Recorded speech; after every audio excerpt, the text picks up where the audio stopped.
Welcome back to the podcast. I'm Mr. Townsend, joined by Ms. Pearson and Mrs. Millage. Today, we're diving into a powerful article on narrative inquiry and how it helps us understand the journey of a pre-service teacher in an inner-city school setting. This article really highlights how storytelling isn't just reflection. It's actually a research method that helps us understand lived experiences in education. Exactly. And what stood out to me is how the study follows one student teacher, Julie, through her entire year-long placement, showing us the emotional and professional challenges she faced. Let's start with the foundation narrative inquiry. Simply put, it's a qualitative research method that focuses on people's stories to understand their experiences. Right, and the article explains that narrative inquiry captures real-life events through interviews, reflections, and discussions. These stories are then analyzed to uncover themes and meaning. And what's important here is that these stories are not just personal.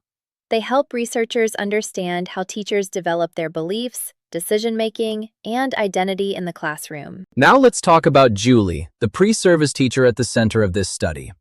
She entered teaching with passion and a desire to make a difference, especially in an inner-city environment. But what she experienced was something very different: culture shock. She struggled with classroom management, student behavior, and aligning her beliefs with reality. And one of the biggest challenges was her internal conflict. She came in with what she called a ministry mindset, wanting to help and connect emotionally with students.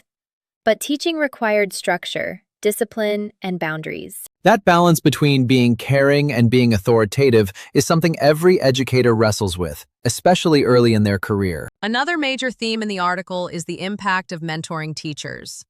Julie had two very different mentors, one overly strict and one too lenient. And neither provided the balanced support she needed.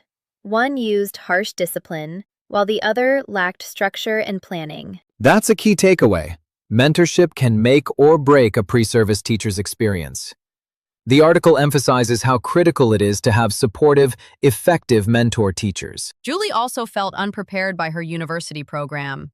She mentioned that she learned theory but not practical strategies, especially for classroom management. And as a result, she felt unsupported, not just by her mentors, but by her university supervisor as well. That's huge.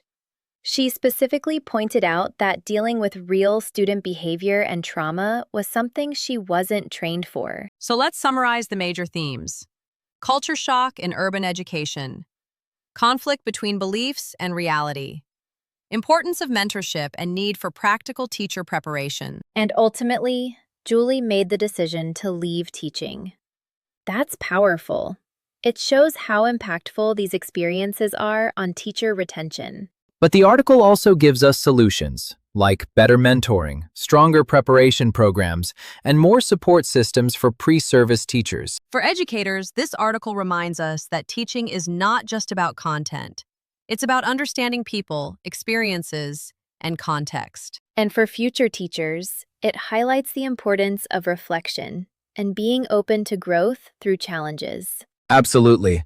Narrative inquiry gives us a window into real classrooms and real struggles, and that's where true learning happens. Thanks for tuning in to today's episode. Until next time, keep leading, learning, and growing.